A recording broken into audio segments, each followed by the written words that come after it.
तो वीडियो के स्टार्टिंग पे हमें जियांग चैन को दिखा होता है। वो उस गुंडे को एक बहुत ही बढ़िया पांच देने के बाद पूरे स्वैग के साथ खड़ा रहता है, पर तभी अचानक से उसके पीछे जितने सारे लोग रहता है वो सभी जियांग चैन के एक्शन को देखने के बाद ताली मारते हुए कह रहा होता है, वाओ ये बंदा कितना अमेजिंग है, सिर्फ 2 मूव यूज करते हुए उस गुंडे को पूरी तरीके से टेक डाउन कर दिया है। सच में ये यंग मैन बहुत ज्यादा ब्रेव है। तभी सीन शिफ्ट होता है, कुछ मिनट के बाद का सीन दिखा आता है। उस जगह पे पुलिस आ जाता है और उस गुंडे को वहीं से लेके जाने लगता है, पर तभी हम वो सभी पुलिस के कैप्टन को देखते हैं। वो जियांग चैन के सामने आके जियांग चैन के कंधे को थपथपाते हुए कह रहा होता है, यंग मैन तुम आगे आके उस गुंडे को रोका, इसके लिए तुम्हारा बहुत बहुत शुक्रिया, नहीं तो पता नहीं इसका परिणाम क्या होता, कितने सारे लोग अपना जिंदगी खो देता। वो ये सब कुछ कह ही रहा होता है, पर अचानक से हमें दिखाता है कि उन दोनों के बीच में वो बहन जैसी दिखने वाली जाओ जाओ की एक्स फियांसे आ जाता है। उसके बाद वो जियांग चैन की तरफ इशारा करते हुए पुलिस ऑफिसर को कह रहा होता है, ऑफिसर मैं क्राइम रिपोर्ट करना चाहता हूँ, इस बंदे ने मुझे ह्यूमिलेट किया है और यहाँ पे जितने सारे लोग हैं वो सभी ने देखा है। उसकी ये बातों को सुनने के बाद पुलिस ऑफिसर अपने पीछे रहे जितने सारे लोग रहता है वो सभी को पूछते हुए कह रहा होता है, एक्सक्यूज मी क्या आप सभी ने देखा है कि इस आदमी को हैरास किया गया है। वहीं पे पुलिस ऑफिसर की ये बातों को सुनने के बाद जाओ आगे आते हुए कह रही होती है, ऑफिसर ऐसा कुछ भी नहीं हुआ है, वो बंदा मैरिज के नाम पे मुझे स्कैम करने का कोशिश कर रहा था। फिर उसके बाद हम जाओ को देखते हैं, जो कुछ भी मामला है वो सब कुछ धीरे धीरे पुलिस ऑफिसर को डिटेल्स में एक्सप्लेन कर देती है। पर तभी अचानक से हमें दिखा आता है कि जियांग चैन के सिस्टम पे डिंग करते नोटिफिकेशन आता है, कंग्रेचुलेशन होस्ट, आपके ऊपर जाओ की फेबिलिटी बढ़ के 90% हो चुकी है। तभी सिस्टम की ये नोटिफिकेशन को देखने के बाद जियांग चैन मन ही मन में कह रहा होता है, मेरे ऊपर जाओ की फेबिलिटी 90% हो चुकी है, इसका मतलब यह है कि वो मेरे ऊपर पूरी तरीके से प्यार में गिर चुकी है। जियांग चैन ये सब कुछ सोच ही रहा होता है, पर तभी हम सामने रहे जाओ को देखते हैं। वो पुलिस ऑफिसर को सब कुछ एक्सप्लेन करने के बाद थोड़ी इमोशनल हो जाती है और ये देखने के बाद जियांग चैन जाओ को अपने तरफ खींचते हुए हग करते हुए कह रहा होता है, चिंता मत करो मैं यहाँ पे हूं ना, मेरे रहते हुए वो उसका अम्बक तुम्हें फिर से कभी बुली नहीं कर पाएगा। तभी उन दोनों के साइड पर हमें पुलिस ऑफिसर को दिखा होता है। वो जाओ की सभी एक्सप्लेनेशन को सुनने के बाद जाओ की एक्स फियांसे को कह रहा होता है, देख कैसा लग रहा है कि यहाँ पे कुछ मिसअंडरस्टैंडिंग हुआ है, तो इसलिए मैं आपको सजेस्ट करता हूँ कि आप दोनों बैठ के बात करके प्रॉब्लम को सॉल्व कर लीजिए। वहीं पे पुलिस ऑफिसर की ये बातों को सुनने के बाद जाओ की एक्स फियांसे चिल्लाते हुए कह रहा होता है, क्या मिसअंडरस्टैंडिंग, आपकी बातों का मतलब क्या है, यहाँ पे सीसीटीवी फुटेज है। तभी उसकी ये सब कुछ बातों को सुनने के बाद जियांग चैन बहुत ज्यादा गुस्सा हो जाता है, मन ही मन में कह रहा होता है, ये बंदा जाओ को हार्ट किया है पर एक बार माफी भी नहीं मांगा है, पर वो असल में सीसीटीवी फुटेज को चेक करने का बात कर रहा है। देख के ऐसा लग रहा है कि सिस्टम का दिया हुआ बैड लक कार्ड को इस बंदे के ऊपर यूज करना ही होगा। फिर उसके बाद ही वो मन ही मन में कह रहा होता है, सिस्टम जिंगिया के ऊपर बैड लक कार्ड को एक्टिवेट करो। वहीं पे जियांग चैन की ये कमांड रिसीव होती है, हमें दिखा आता है कि जियांग चैन के सिस्टम पे डिंग करते नोटिफिकेशन आता है, कंग्रेचुलेशन होस्ट, जिंगिया के ऊपर बैड लक कार्ड एक्टिवेट हो चुका है। वहीं पे बैड लक कार्ड एक्टिवेट हो जाने के बाद ही हमें दिखा आता है कि जिंगिया के फोन में कॉल आता है। वो अपने फोन को उठाता है तो फोन की दूसरी तरफ से कोई कह रहा होता है, सर ये एक फ्रॉड अलर्ट है, आपके बैंक अकाउंट से 2 लाख युआन विड्रॉल कर लिया गया है, क्या आप श्योर है कि इस ट्रांजेक्शन को आपने ही किया है। ये बातों को सुनने के बाद जिंगिया कह रहा होता है, नहीं ये फ्रॉड है, मैं तो अभी दूसरी जगह पे हूँ, मैं अभी तक पैसा विड्रॉल ही नहीं किया है। वो अपनी बातें को खत्म कर पाता उससे पहले हमें दिखा आते कि उस जगह पे हरभरी के साथ एक लड़की आ जाती है। फिर वो चिल्लाते हुए कह रही होती है, सर लाइसेंस प्लेट नंबर 3838 क्या आपका कार है। एक कार ने एक ट्री को हिट किया था और वो ट्री आपके कार के ऊपर गिर चुका है, जिसके कारण आपका कार पूरी तरीके से क्रैश हो चुका है। उस लड़की की ये बातों को सुनने के बाद जिंगिया बहुत ही ज्यादा शॉक हो जाता है। वो दौड़ के वहां से जाते हुए कह रहा होता है, होली का आवाज मेरे साथ क्या हो रहा है। तभी जिंगिया के वहां से जाने के बाद हम जियांग चैन को देखते हैं, वो जाओ को वहां से ले जाते हुए कह रहा होता है, तो ये सच है कि जैसा करोगे वैसा भरोगे, अच्छा ठीक है जाओ चलो चलते हैं। तभी सीन शिफ्ट होता है, कुछ मिनट के बाद का सीन दिखाता है। वहीं पे हम उन दोनों को देखते हैं जो कुछ करने के लिए होटल पे आ गया होता है। जाओ धीरे धीरे जियांग चैन के कपड़े को खोलते हुए कह रही होती है, कम ऑन तुम्हारी बिग सिस्टर को देखने दो, तुम्हें चोट तो नहीं लगा है ना। ये बातों को सुनने के बाद जियांग चैन कह रहा होता है, उसके जैसा एक लूजर मुझे कभी भी हॉट नहीं कर सकता है। जियांग चैन की ये बातों को सुनने के बाद जाओ कह रही होती है, पर फिर भी तुम तुम्हारी बिग सिस्टर को चेक करने दो, वैसे मेरी फियांसे है, क्या ये जानने के बाद तुम गुस्सा हो। ये बातों को सुनने के बाद जियांग चैन थोड़ा सॉफ्ट आवाज में कह रहा होता है, कम ऑन ये कैसे हो सकता है, मैं थोड़ा सरप्राइज हो गया था, मैंने उम्मीद नहीं किया था कि तुम्हारी एक्स फियांसे इतना नीच होगा। जियांग चैन की ये बातों को सुनने के बाद जाओ कह रही होती है, जब मेरी ग्रैंडफादर बहुत ज्यादा बुखार था तब उस समय जिंगिया के साथ मेरी मैरिज को लेकर बात किया था और मेरी ग्रैंडफादर शांति से अपनी मौत को फेस कर सके, इसलिए मैं इस मैरिज पे राजी हो गई थी, पर मुझे बाद में पता चलती है कि मेरी एक्स फियांसे एक गे ही है। ये बातों को सुनने के बाद जियांग चैन कह रहा होता है, तुमने बहुत ही ज्यादा सफर किया है, पर तुम चिंता मत करो जाओ, अब से मैं हमेशा तुम्हारे साथ हूँ। वहीं पे जियांग चैन की ये बातों को सुनने के बाद जाओ थोड़ी इमोशनल हो जाती है। वो ब्लासिंग करते हुए कह रही होती है, जियांग चैन क्या तुम सच में माइंड नहीं करते हो, मेरी मतलब क्या तुम मेरे साथ इस तरह की रिलेशनशिप रखना चाहते हो। फिर उसके बाद ही वो मन ही मन में कह रही होती है, जियांग चैन मेरी फास्ट मैन है, वैसे उसके ऊपर मेरी जो फीलिंग्स है वो इतना भी डीप नहीं है, पर इस तरह के रिलेशनशिप डेटिंग के मामले में बहुत ज्यादा आसान है। वो ये सब कुछ सोच ही रही होती है, पर अचानक से हम जियांगचन को देखते हैं। वो ज़ाज़ा को पकड़ के अपनी गोद पे बैठा लिया होता है। फिर वो स्माइल करते हुए कह रहा होता है, अरे जरूर, ये सब कुछ मैं माइंड नहीं करता हूँ, तुम चिंता मत करो ज़ाज़ा, मैं तुम्हें वादा करता हूँ मैं तुम्हें हमेशा बहुत ही अच्छी तरीके से ट्रीट करूंगा। जियांगचन की ये बातों को सुनने के बाद ज़ाज़ा बहुत ही ज्यादा खुश हो जाती है। वो ब्लासिंग करते हुए जियांगचन की तरफ देख रही होती है। का सीन दिखा होता है। वहीं पे हम दो मिडिल एज वुमेन को देखते हैं। जियांगचन और ज़ाज़ा जिस रूम पे रात बिताया होता है उस रूम को साफ कर रही होती है। एक वुमेन बिस्तर को साफ करते हुए कह रही होती है, हे भगवान, कल रात यहाँ पे क्या हुआ है। ये बातों को सुनने के बाद एक दूसरी वुमेन कह रही होती है, आजकल के बच्चे में सच में बहुत ज्यादा स्टेमिना होता है। उसकी ये बातों को सुनने के बाद वो पहले वाली वुमेन कह रही होती है, वैसे तुम और तुम्हारी ओल्ड मैन बिस्तर पे इस तरह के गड़बड़ी करते हो क्या। वो दूसरी वाली वुमेन कह रही होती है, अगर मेरी ओल्ड मैन के पास इतना एनर्जी होता, क्या तुम्हें लग रही है कि मैं टाइम पे काम पे आ जाती। ये बातों को सुनने के बाद वो पहले वाली वुमेन कह रही होती है, पर चाहे जो भी हो, काश हमें इस उम्र पे एक हैंडसम और यंग मैन मिल जाती, सच में बहुत ही बढ़िया हो जाती। तभी सीन शिफ्ट हो जाता है। कुछ मिनट के बाद का सीन दिखाता है। वहीं पे हम जियांगचन और ज़ाज़ा को देखते हैं। वो दोनों एक साथ मिलकर पूरी रात युद्ध करने के बाद ब्रेकफास्ट कर रही होती है। पर तभी अचानक से हमें दिखा आता है कि जियांगचन के फोन में एक ग्रुप से मैसेज आता है, जहाँ पे जियांगचन का जितना सारा दोस्त रहता है वो सभी न्यू कॉलेज पे एंटर करने के बाद वो सभी के पेरेंट्स रिलेटिव ने जितना सारा गिफ्ट दिया है वो सब कुछ जियांगचन के सामने शो ऑफ कर रहा होता है। और ये सब कुछ देखने के बाद जियांगचन ज़ाज़ा को कह रहा होता है, ज़ाज़ा, मेरी 18 बर्थडे सेलिब्रेट करने के लिए क्या मैं तुम्हारी लिग्स की फोटो ले सकता हूँ। जियांगचन की ये बातों को सुनने के बाद ज़ाज़ा थोड़ी शॉक हो जाती है। वो शॉक होते हुए कह रही होती है, ओह मुझे माफ करना, क्या आज तुम्हारी बर्थडे है। जियांगचन कह रहा होता है, नहीं आज मेरा बर्थडे नहीं है, पर मेरे जितने सारे दोस्त हैं वो सभी 18 एज पे आने के बाद जितना सारा गिफ्ट रिसीव किया है वो सब कुछ पोस्ट करके शो ऑफ कर रहा है, तो इसलिए मुझे भी कुछ पोस्ट करने का मन कर रहा है, पर मेरे पास कुछ भी नहीं है, तो इसलिए मैं तुम्हारे बाद ही जियांगचन एक एक करके ज़ाज़ा की अलग अलग पोस्ट की फोटो खींच लेता है और अपने सभी दोस्त को जलाने के लिए ज़ाज़ा की वो सब कुछ फोटो को ग्रुप पे पोस्ट कर देता है। तभी ज़ाज़ा की ये सब कुछ फोटो को देखने के बाद ग्रुप पे जियांगचन के जितना सारा दोस्त रहता है वो सभी बहुत ज्यादा इमोशनल हो जाता है। जियांगचन के ऊपर बहुत ज्यादा जेलस फील करने लगता है। एक बंदा मन ही मन में कह रहा होता है, जियांगचन क्या तू मुझे मारना चाहता है, सुबह सुबह ये सब कुछ पोस्ट करके तू क्या साबित करना चाहता है, तू क्या साबित करना चाहता है। तभी सीन शिफ्ट होता है। कुछ घंटों के बाद का सीन दिखा आता है। वहीं पे हम जियांगचन को देखते हैं। वो न्यू कार खरीदने के लिए फरारी शोरूम पे आ गया होता है। वहीं पे जियांगचन को देखने के बाद एक स्टाफ जियांगचन को वेलकम करते हुए कह रही होती है, हेलो, हमारे फरारी शोरूम पे आपका बहुत बहुत स्वागत है, आज मैं आपको कैसे मदद कर सकती हूँ। ये बातों को सुनने के बाद जियांगचन कह रहा होता है, वेल क्या आपके स्टॉक पे कोई कार है, मैं देखना चाहता हूँ। जियांगचन की ये बातों को सुनने के बाद वो लड़की जियांगचन को वहां से ले जाते हुए कह रही होती है, हाँ जरूर, आप मेरे साथ आइए, मैं आपको दिखाती हूँ। और तभी अचानक से हमें जियांगचन के साइड पर एक मोटे बुड्ढे को दिखा आता है। वो एक सुंदर सी लड़की को कह रही होती है, सुवेन, अगर तुम्हें ये कार पसंद है तो मैं तुम्हारे लिए इस कार को खरीद सकता हूँ।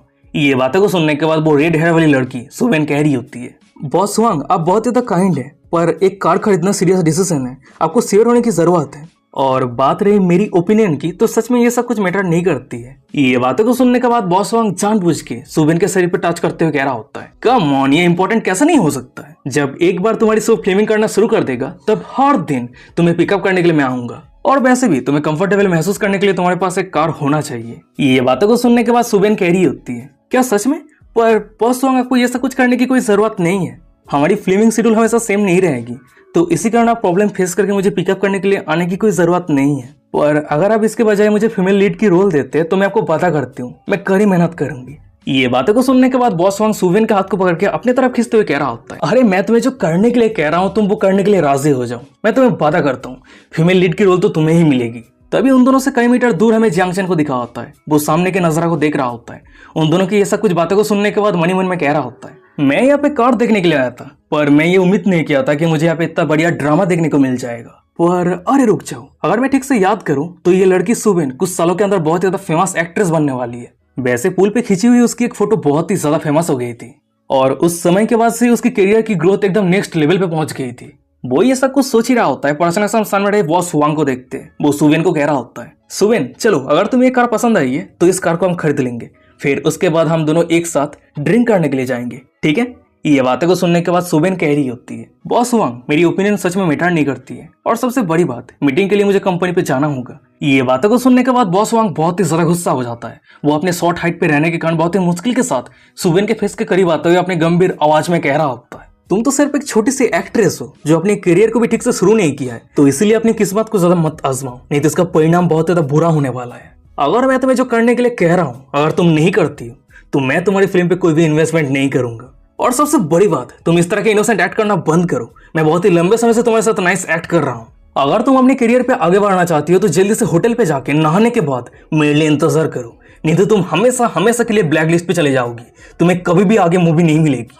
बॉस वांग सभी के सामने सुवेन को लेकर ये सब कुछ बातें कर रहा है। ये सब कुछ देखने के बाद सुवेन बहुत ज्यादा एम्बेरस हो जाती है, पर फिर भी वो हिम्मत के साथ कह रही होती है, बॉस वांग आप मेरी फिल्म पे इन्वेस्ट करते हैं या फिर नहीं, ये सब कुछ मैटर नहीं करता, पर मेरी आंसर हमेशा सेम ही रहेगी। मैं आपके कंडीशन पे राजी नहीं हूँ, आगे आप जो चाहे वही कर सकते हैं। वो दोनों ये सब कुछ को लेकर बात कर ही रहा होता है, पर अचानक समय दिखा होता है कि दूसरी तरफ जंक्शन के सिस्टम पे डिंग करते हुए नोटिफिकेशन आता है, कंग्रेचुलेशन होस्ट, आपके लिए एक स्पेशल मिशन एक्टिवेट हो चुका है। मिशन यह है कि सुवेन को उसकी प्रॉब्लम से बाहर आने के लिए मदद करना होगा। उसके साथ ही साथ आपको सुवेन के साथ एक कॉन्ट्रैक्ट साइन करना है, और जब एक बार ये मिशन कंप्लीट हो जाएगा आपको एक स्पेशल रिवॉर्ड मिलेगा। वहीं पे सिस्टम की ये नोटिफिकेशन को देखने के बाद जंक्शन मनी मन में कह रहा होता है, क्या सुवेन के साथ कॉन्ट्रैक्ट साइन करना है?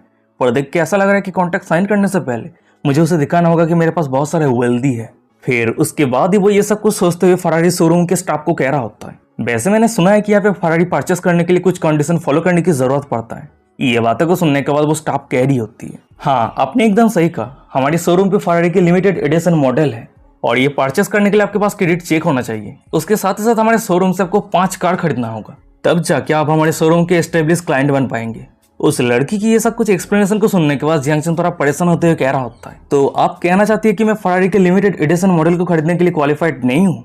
ये बातों को सुनने के बाद वो स्टाफ कह रही होती है, वेल अगर आप ये फरारी को खरीदना चाहते हैं तो ये पूरी तरीके से इम्पॉसिबल नहीं है, क्योंकि वेटिंग लिस्ट बहुत ही ज्यादा लंबा होता है और कुछ समय ऑर्डर तो टाइम पे डिलीवरी नहीं हो पाता है। इस तरह की सिचुएशन पे एक स्लॉट ओपन हो जाता है, आप डाउन पेमेंट करके इस स्लॉट को बुक कर सकते हैं, पर इस पे आपको थोड़ा बहुत ज्यादा पेमेंट करने की जरूरत है। क्या ये आपके लिए सही है? ये बातों को सुनने के बाद जंक्शन कह रहा होता है, अच्छा ठीक है, अगर मुझे कार मिल जाता है तो मैं फुल पेमेंट कर दूंगा। जंक्शन की ये बातों को सुनने के बाद वो स्टाफ बहुत ही ज्यादा शॉक हो जाती है। शॉक होते कह रहे थे कि क्या फुल पेमेंट? फिर उसके बाद ही वो मनी मन में कह रही होती है, क्या इस बंदे को कोई आइडिया है कि इस कार का प्राइस कितना है? और वही दूसरी तरफ हमें बॉस स्वांग को दिखाता है। जंक्शन की बातों को सुनने के बाद वो भी शॉक हो जाता है, मनी मन में कह रहा होता है, ये बंदा कौन से फैमिली के यंग मास्टर है जो इतना कैजुअली इतना सारा पैसा खर्चा कर रहा है? वैसे मैं देखना चाहता हूँ कि वो सच में कार को खरीद रहा है या फिर सिर्फ बड़ी बड़ी बातें कर रहा है। तभी उसी के साइड पे हमें सुवेन को दिखाती है, वो भी जंक्शन की बातों को सुनने के बाद थोड़ी शॉक हो जाती है, मनी मन में कह रही होती है, यहाँ तक कि बॉस वांग को भी इतने हाई प्राइस के कार खरीदने के लिए दोबारा सोचने की जरूरत पड़ता है, पर ये बंदा फरारी के लिमिटेड एडिशन मॉडल को खरीदने के लिए फुल पेमेंट पे करके खरीदना चाहता है। वो ये सब कुछ सोच ही रही होती है, पर तभी हम साइड पर स्टाफ को देखते हैं, वो जंक्शन को कह रही होती है, सर फरारी की प्राइस और कस्टमाइजेशन को लेके आपको टोटल 50 मिलियन युआन पे करना होगा। उसकी ये बातों को सुनने के बाद जंक्शन पोलाइटली स्माइल करते हुए कह रहा होता है, अच्छा ठीक है, कोई दिक्कत नहीं है। वहीं पे जंक्शन की ये बातों को सुनने के बाद वो स्टाफ वहां से जाते हुए कह रही होती है, सर प्लीज आप कुछ सेकंड इंतजार कीजिए, मैं अभी मैनेजर को बुला के लाती हूँ। तभी सीन शिफ्ट होता है, मैं कुछ सेकंड के बाद का सीन दिखा आता है। वहीं पे जंक्शन से मिलने के लिए उस शोरूम के मैनेजर आ गया होता है। उसके साथ ही साथ उस जगह पे यंग मास्टर क्यून फैन भी आया होता है, जो जंक्शन से एक ऑक्शन हाउस पे मिला था। वो जंक्शन को हाई करते हुए कह रहा होता है, मैंने सुना है कि कोई फुल पेमेंट करके फरारी को खरीदना चाहता है, तो इसलिए मैं यहाँ पे देखने के लिए आ गया, और मैंने ये उम्मीद नहीं किया था कि ये ब्रदर जियांग होगा। ब्रदर जियांग, हम फिर से मिल चुके हैं। ये बातों को सुनने के बाद जंक्शन कह रहा होता है, वेल मैं सेनेगा सिटी पे अभी आया हूँ और बिना कार के घूमना मुझे थोड़ा अनकंफर्टेबल फील हो रहा है, तो इसलिए मैंने सोचा कि मैं कैजुअली एक कार खरीद लेता हूँ। जंक्शन की ये बातों को सुनने के बाद क्यून फैन शॉक होते हुए कह रहा होता है, कम ऑन ब्रो, तुम इसे कैजुअली कह रहे हो? और तभी साइड पर शोरूम के मैनेजर कह रहा होता है, यंग मास्टर क्यून, क्या वो आपके फ्रेंड है? ये बातों को सुनने के बाद क्यून फैन जंक्शन को इंट्रोड्यूस करवाते हुए कह रहा होता है, ये ब्रदर जंक्शन है, मैंने उससे कल ही मिला है। वैसे क्या तुम उसकी रिस्ट पे वॉच को देख रहे हो? ये कल के ऑक्शन पे 18 मिलियन युआन पे बिका है। ओल्ड वांग, तुम बहुत ज्यादा लाकी हो, तुम्हें एक बहुत ही बढ़िया कस्टमर मिला है। क्यून फैन की ये बातों को सुनने के बाद उस शोरूम के मैनेजर जंक्शन की तरफ गौर से देखते हुए मनी मन में कह रहा होता है, ये जेंटलमैन सच में बहुत ही ज्यादा रिच है। फिर उसके बाद ही वो जंक्शन के साथ हैंडशेक करते हुए कह रहा होता है, हेलो मिस्टर जियांग, हमारे ब्रांड को चूज करने के लिए आपका बहुत बहुत शुक्रिया। क्रेडिट चेक करना तो सिर्फ एक फॉर्मेलिटीज है, और वैसे भी आप अगर वॉच खरीदने के लिए 18 मिलियन युआन पे कर सकते तो कार खरीदना आपके लिए कोई बड़ी बात नहीं होगा, तो इसलिए आप चिंता मत करना, आपके लिए रजिस्ट्रेशन प्रोसेस मैं अभी शुरू करता हूँ। वो सभी ये सब कुछ को लेकर बात कर ही रहा होता है, पर तभी हम साइड पे सुवेन को देखते, वो ये सब कुछ बातों को सुन रही होती है, मनी मन में कह रही होती है, उसने कल 18 मिलियन का वॉच खरीदा है और आज 50 मिलियन का कार खरीदने के लिए आ गया। इस तरह के rich second generation young master मैं पहली बार देख रही हूँ। अगर मेरी गेस सही रहती है तो इस मिस्टर जियांग की नेट वर्थ 100 मिलियन युआन होगा, नहीं उससे भी ज्यादा हो सकता है। वो ये सब कुछ सोच ही रही होती है, पर तभी हम साइड पे बॉस हुआंग को देखते हैं। वो सुवेन को कह रहा होता है, सुवेन उस तरफ देखना बंद करो, कार खरीदने के लिए मेरे पास अब और मूड नहीं है, तो इसलिए चलो हम दोनों ड्रिंक करने के लिए चलते हैं। जब तक तुम मुझे खुश रखती हो मैं तुम्हारी फिल्म पे इन्वेस्ट करूंगा। ये बातों को सुनने के बाद सुबेन ना करते हुए कह रही होती है, बॉस वांग मुझे सच में मीटिंग के लिए कंपनी पे जाने की जरूरत है। सुबेन की ये बातों को सुनने के बाद बॉस वांग बहुत ही ज्यादा गुस्सा हो जाता है। वो वहां से जाते हुए चिल्लाते हुए कह रहा होता है, सुबेन तुम्हें ये पता होना चाहिए मेरे खिलाफ जाने का परिणाम क्या होता है। तुम सिर्फ इंतजार करो, मैं तुम्हारी एक्टिंग करियर को पूरी तरीके से डिस्ट्रॉय कर दूंगा। तभी बॉस वांग के वहां से जाने के बाद हमें दिखा था कि अचानक से सुबेन के पीछे से कोई उसे बुलाते हुए कह रहा होता है, मिस सुबेन। ये बातें को सुनने के बाद सुबेन जब पीछे मुड़कर देखती है तो हमें दिखा आता है कि उसे बुलाने वाला कोई और नहीं बल्कि जियांगचन रहता है। वो सुबेन को कह रहा होता है, मिस सुबेन मेरा नाम जियांगचन है और मैंने अभी भी आप दोनों की बातचीत को सुना है और मुझे ये भी पता चला है कि उस इन्वेस्टर के साथ आपकी जो डील है वो फेल्ड हो चुकी है। पर अब चिंता मत करना, वो अगर इन्वेस्ट नहीं करता है तो मैं करूंगा। जियांगचन की ये बातें को सुनने के बाद सुबेन बहुत ही ज्यादा शॉक हो जाती है। वो शॉक होते हुए कह रही होती है, क्या आप इन्वेस्ट करेंगे? क्या ये सच है? फिर उसके बाद ही वो मनी मन में कह रही होती है, ये आदमी बॉस वांग से पूरी तरीके से अलग है। वैसे बॉस वांग अब जब मेरी फिल्म पे इन्वेस्ट नहीं करना चाहता है तो जब मैं कंपनी पे लौट के जाऊंगी तब उस समय कंपनी को एक्सप्लेन करना थोड़ी डिफिकल्ट हो सकती है और मैं सच में मेरे करियर के लिए उसके साथ बिस्तर पे नहीं सोना चाहती हूँ। वो ये सब कुछ सोच ही रही होती है तभी जियांगचन कह रहा होता है, वेल आज मैं थोड़ा बिजी हूँ तो इन्वेस्टमेंट को लेकर हम कल बात करते हैं। ये बातों को सुनने के बाद सुबेन बहुत ही ज्यादा खुश हो जाती है।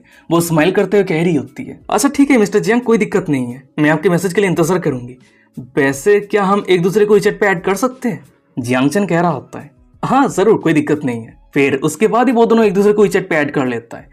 तभी सीन शिफ्ट हो जाता है, कुछ मिनट के बाद का सीन दिखाता है। जियांगचन सुबेन के मैटर को डील करने के बाद शोरूम के मैनेजर को कह रहा होता है, वैसे मुझे कार कितने समय पे मिलने वाला है? ये बातों को सुनने के बाद शोरूम के मैनेजर कह रहा होता है, वेल अगर सबसे फास्ट सर्विस की बात करें तो लगभग 1 साल लग जाएगा। मैनेजर की ये बातें को सुनने के बाद जियांगचन थोड़ा शॉक हो जाता है। शॉक होते करते कि क्या इतना लंबा समय? और तभी अचानक से हम क्यून फैन को देखते हैं। वो जियांगचन के कंधे पे हाथ रखते हुए कह रहा होता है, हे ब्रो कुछ दिनों के अंदर एक कार शो होने वाला है। उस जगह पे हर एक ब्रांड का कार रहेगा, जैसे कि लैम्बोर्गिनी, जागुआर और भी बहुत कुछ। अगर तुम चाहो तो तुम उस इवेंट से कार लेके घर जा सकते हो। क्या तुम ये चेक करने के लिए वहीं पे जाना चाहते हो? ये बातों को सुनने के बाद जियांगचन कह रहा होता है, हाँ जरूर, कोई दिक्कत नहीं है। तभी सीन शिफ्ट हो जाता है। कुछ घंटों के बाद का सीन दिखा आता है। वहीं पे हम रेहान नाम के एक रेस्टोरेंट को देखते हैं और उसी जगह पे जियांगचन आ गया होता है। पर तभी अचानक से हमें दिखा आता है कि उसके सामने जाओ एक सुंदर सी ड्रेस पहन के ऑलरेडी जियांगचन के लिए इंतजार कर रही होती है। फिर उसके बाद ही जाओ जियांगचन के हाथ को पकड़ के एक खाने के टेबल के सामने लेके आ जाती है। उस टेबल पे ऑलरेडी बहुत सारे लग्जरी खाना रहता है और वो से भी खाने की तरफ इस तरह करते हुए वो से भी खाने के बारे में जाओ जियांगचन को सब कुछ डिटेल्स में बताने लगती है। पर तभी हम जियांगचन को देखते हैं, वो जाओ के हर एक बातों को इग्नोर करते हुए अचानक से पीछे से जाओ को हक करते हुए कह रहा होता है, पर जाओ मैं तो तुम्हें खाना चाहता हूँ। जियांगचन की ये बातों को सुनने के बाद जाओ थोड़ी एम्बरेस हो जाती है। वो ब्लशिंग करते हुए कह रही होती है, तुम बैड बॉय, तुम कल रात मुझे पूरी तरीके से थका दिया था तो इसीलिए तुम मुझे कुछ घंटे रेस्ट करने दो, नहीं तो मैं तुम्हारी हाथों पे सरवाइव नहीं कर पाऊंगी। ये बातों को सुनने के बाद जियांगचन कह रहा होता है, अच्छा ठीक है, ये कोई बड़ी बात नहीं है, मैं तुम्हें रेस्ट करने दे सकता हूँ, पर उससे पहले तुम्हें मुझे कुछ बढ़िया नाम से बुलाना होगा। जियांगचन की ये बातों को सुनने के बाद जाओ जियांगचन के गालों पे प्यार से किस करते हुए कह रही होती है, हस्बैंड। ये बातों को सुनने के बाद जियांगचन खुश होते हुए कह रहा होता है, ये मुझे बहुत ज्यादा पसंद आया है। अच्छा ठीक है, मैं तुम्हें रेस्ट करने के लिए परमिशन दे रहा हूँ। ओ हाँ, वैसे क्या तुम सुबेन को जानती हो? ये बातें को सुनने के बाद जाओ कह रही होती है, सुबेन? क्या तुम मेरी कंपनी की एक्ट्रेस के बारे में बात कर रही हो? क्यों, क्या हो गया? जियांगचन तुम ये मत कहना कि तुम सुबेन को पसंद करने लगे हो। जियांगचन कह रहा होता है, कम ऑन, मैं ये नहीं कह रहा हूँ कि मैं उसे पसंद करता हूँ, ये सिर्फ एक इनकाउंटर कह सकती है। मुझे महसूस हो रहा है कि उसके पास पोटेंशियल है। जियांगचन की ये बातें को सुनने के बाद जाओ कह रही होती है, कंपनी उसे अभी ज्यादा वैल्यू नहीं दे रही है, पर अगर पोटेंशियल की बात करें तो ये सच है कि उसके पास बहुत ही अच्छा खासा पोटेंशियल है। वैसे जियांगचन अगर तुम उसे पसंद करते हो तो मैं तुम्हें मदद कर सकती हूँ, और बात रही मेरी तो तुम जब चाहो मेरे पास आ सकते हो, मैं जेलासी के कारण कोई भी मुसीबत क्रिएट नहीं करूंगी। ये बातों को सुनने के बाद जियांगचन जाओ के माथे पे हाथ रखते हुए कह रहा होता है, तुम लड़की तुम चिंता मत करो, जब तक तुम मेरी वुमेन हो तब तक मैं तुम्हें हमेशा बहुत ही अच्छी तरीके से ट्रीट करूंगा। वहीं पे जाओ कह रही होती है, अगर ऐसी बात है तो क्या तुम उसके ऊपर इन्वेस्ट करना चाहते हो? ये बातों को सुनने के बाद जियांगचन कह रहा होता है, एकदम सही कहा, मैं उसके साथ कॉन्ट्रैक्ट साइन करके उसके ऊपर इन्वेस्ट करना चाहता हूँ। तभी जाओ कह रही होती है, हमारी कंपनी के साथ सुबेन की कॉन्ट्रैक्ट अभी तक एक्सपायर नहीं हुई है, तो इसीलिए अगर तुम उसके साथ कॉन्ट्रैक्ट साइन करना चाहते हो तो तुम्हें उसे बाय करना होगा और इसके लिए लगभग मिलियन युआन खर्चा हो जाएगा। और सबसे बड़ी बात, तुम्हें उसे कॉन्ट्रैक्ट पे साइन करवाने के लिए तुम्हें एक कंपनी एस्टेब्लिश करने की जरूरत है। ये बातों को सुनने के बाद जियांगचन कह रहा होता है, जाओ तुम पैसे को लेकर चिंता मत करो, जब एक बार कंपनी एस्टेब्लिश हो जाएगा तो उस कंपनी को रन करने के लिए तुम रहोगी और उस कंपनी का कुछ शेयर मैं तुम्हें दे दूंगा। फिर उसके बाद ही जियांगचन मनी मन में कह रहा होता है, अगर सुवेन को अच्छा खासा रिसोर्सेज मिल जाती है तो सिर्फ 2 साल के अंदर वो एक टॉप नॉच एक्ट्रेस बन जाएगी। और पास्ट पे ऐसा ही हुआ था, उसके पास ह्यूज पोटेंशियल है। जियांगचन ये सब कुछ सोच ही रहा होता है, तभी ज़ाओ ज़ाओ कह रही होती है, जियांगचन मैं ये एक्सेप्ट नहीं कर सकती। अगर तुम कंपनी एस्टेब्लिश करते हो तो उस कंपनी को रन करने के लिए मैं रिस्पॉन्सिबल रहूंगी, पर मैं कोई भी शेयर एक्सेप्ट नहीं कर सकती। तुम सिर्फ मुझे अच्छा खासा सैलरी दे देना। फिर उसके बाद ही ज़ाओ ज़ाओ मनी मन में कह रही होती है, मैं जानती हूँ कि जियांगचन के पास पैसे की कोई कमी नहीं है, पर मैं नहीं चाहती कि मेरी चाहत के लिए वो कोई प्रॉब्लम फेस करे। ये बातों को सुनने के बाद जियांगचन कह रहा होता है, ज़ाओ ज़ाओ तुम बहुत ही ज्यादा बुद्ध हो, तुम इतना फॉर्मल क्यों हो रही हो? मैं नहीं चाहता कि हम दोनों के बीच में कोई फॉर्मेलिटीज रहे। तभी जियांगचन की ये बातों को सुनने के बाद ही हम ज़ाओ ज़ाओ को देखते, वो जियांगचन के गालों पे प्यार से हाथ रखते हुए फुट फुट के रोने लगती है। रोते हुए कह रही होती है, जियांगचन अगर मैं तुम्हें सच कहूँ, मैं तुमसे मिलने से पहले मेरी जिंदगी पूरी तरीके से मीनिंगलेस थी। हर दिन सुबह नींद से उठने के बाद कोई ना कोई मुझे मैरिज के लिए फोर्स करती रहती थी, पर तुमने मुझे दिखाया कि किसी को प्यार करने का खुशी क्या होता है, और सिर्फ तुम्हारे साथ रहने से मुझे महसूस होती है कि मैं जिंदा हूँ। ज़ाओ ज़ाओ इतने लंबे सालों से अपने दिल में जो दर्द छुपा के रखी थी वो सब कुछ जियांगचन के सामने रिवील कर देती है। और तभी अचानक से हमें दिखा होता है कि जियांगचन के फोन में किसी का मैसेज आता है, और ये मैसेज किसी और का नहीं बल्कि सुवेन की रहती है। मैसेज ये रहता है, मुझे पता है ये थोड़ी स्ट्रेट फॉरवर्ड है, पर फिर भी मैं ये थोड़ी सी कंफर्म करना चाहती हूँ। मिस्टर जियांग, हम कल कहाँ पे और किस टाइम पे मिलेंगे? वहीं पे सुवेन की ये मैसेज को देखने के बाद जियांगचन स्माइल करते हुए मनी मन में कह रहा होता है, वेल देख के ऐसा लग रहा है कि कोई बहुत ही ज्यादा जल्दबाजी में है। और गाइस यहीं पे आज का एपिसोड खत्म हो जाता है। वीडियो कैसा लगा मुझे कमेंट करके जरूर बताएं। और हाँ, जो लोग कह रहा है कि नेक्स्ट एपिसोड नहीं आ रहा है, ये सीरीज इतना लेट क्यों ला रहे हो, सबसे पहली बात तो यह है कि ये सीरीज नया लॉन्च हुआ है और ऑफिशियली सिर्फ 6 चैप्टर रिलीज हुआ है, और हफ्ते में सिर्फ 1 चैप्टर रिलीज होता है, 1 या 2। तो मैं 2 चैप्टर इकट्ठा करके 20 मिनट का एक एपिसोड बनाता हूँ और अपलोड करता हूँ। और सबसे बड़ी बात तो यह है कि मैं इस सीरीज को ओन नहीं करता हूँ, ये मेरा खुद का सीरीज नहीं है। चाइना के कंपनी है, वो चैप्टर रिलीज करता है, कहानी बनाता है, तब जाके मैं वीडियो बना पाता हूँ। ये मैं कितनी बार बता चुका हूँ। हर एक न्यू व्यूअर्स आता है और ये कमेंट करता है, तो इसलिए प्लीज समझा करो। अगर आप ये सब कुछ सीरीज देख रहे हो, मनवा रीड करना, एक्सप्लेनेशन वीडियो देखना शुरू किया है, तो सबसे पहले जाके रिसर्च करो कि ये कहाँ से आता है और किस तरह से क्रिएटर बनाता है ये वीडियो। नहीं तो हमें एक्सप्लेन करते करते पूरा भाई पागल हो जाते हैं हम। तो चलो छोड़ो, वीडियो कैसा लगा मुझे कमेंट करके बताओ। और कमेंट के सेक्शन पे साइड पे अगर लेफ्ट साइड को करते हो तो एक हाइप का ऑप्शन मिलेगा, तो हाइप कर देना, प्लीज हाइप कर देना। हाइप करना बहुत ही ज़्यादा इंपॉर्टेंट है, नहीं तो मेरा वीडियो परफॉर्मेंस बहुत ज़्यादा डाउन हो जाएगा और व्यूज़ नहीं आएगा और मैं डिमोटिवेट हो जाऊंगा और बाद में वीडियो लाने भी लेट हो सकता है। तो इसलिए अपना जो सपोर्ट हो सके वो कर देना, वीडियो को लाइक कर देना पसंद आए तो, और कमेंट करके अपना ओपिनियन शेयर करो कि वीडियो कैसा लगा, कहाँ पे क्या करना चाहिए। और अभी तक हमारे इंस्टाग्राम पे फॉलो नहीं किया तो वीडियो के डिस्क्रिप्शन में मिल जाएगा, जाकर फॉलो कर लेना। और टेलीग्राम पे भी ज्वाइन नहीं किया तो @Mr. Giant Enemy टेलीग्राम पे जाकर सर्च कर सकते हो, आईडी का नाम है, तो ज्वाइन कर लेना। वहीं पे कोई भी इंपॉर्टेंट इन्फॉर्मेशन होता है, वीडियो होता है, वो सब कुछ देता रहता हूँ। तो चलो आज का एपिसोड यहीं पे खत्म करते हैं, मिलते हैं कोई और एक इंटरेस्टिंग एपिसोड के साथ। तब तक के लिए सायनारा, बाय बाय, टाटा।